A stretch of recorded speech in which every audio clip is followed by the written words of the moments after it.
Hello everyone guys! Ito po si Anna Robinson. So dahil sa Easter ngayon, ako ay mag-share sa inyo ng isang recipe or gagawa ako ng isang recipe na first time kong gagawin. Ito ay napaka-special or special na merienda ng mga taga South Carolina dahil ginagawa lamang nila ito sa tuwing Easter. So tawag nila dito ay deviled egg. Gawa sa egg yolk pero napaka-special. So samahan niyo ako guys para makita niyo kung ano ang rate kung pasado ba sa panlasa ni Mr. ang aking gagawin. First time kong gagawin ito. So, come on guys! You will be fall in love again with me. Try it. It's delicious. You know you can cook.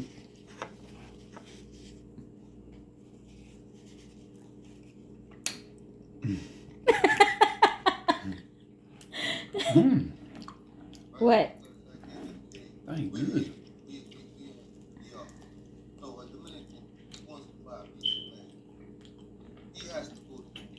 1 to 10, what is the rate?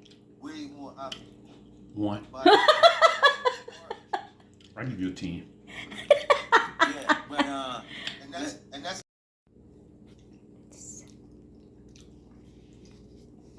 It's delicious, right? So, ganito lang yung paggawa ng deviled egg. Nagpakulo lang ako ng 3 itlog. 3 lang yung ginamit ko kasi 2 lang naman kaming kakain. So, depende sa inyo yung dami ng itlog na ilalaga nyo kung ilang piraso yung kakain na tao.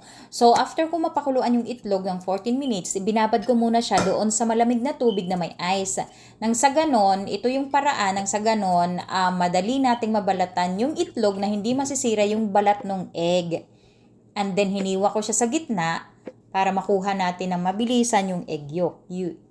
After ko makuha yung lahat ng egg yolk sa mga itlog, naglagay na ako dyan ng mayonnaise. 1 kutsara lang yan. Then, naglagay ako ng Dijon mustard. Hindi ako gumamit ng yellow mustard. Then, nagtiga lang ako ng kaunting lemon. Naglagay ako ng asin paminta. And then, inismash ko siya gamit yung tinidor. Nagpalit din ako ng whisk. Nang sa ganun maging smooth yung ating filling. And then, nilagay ko na siya sa bawat egg na pinagtanggalan natin ng egg yolk. So, nilagyan ko din siya ng paprika sa gitna ay sa bawat egg para mag-looks like siya na deviled egg.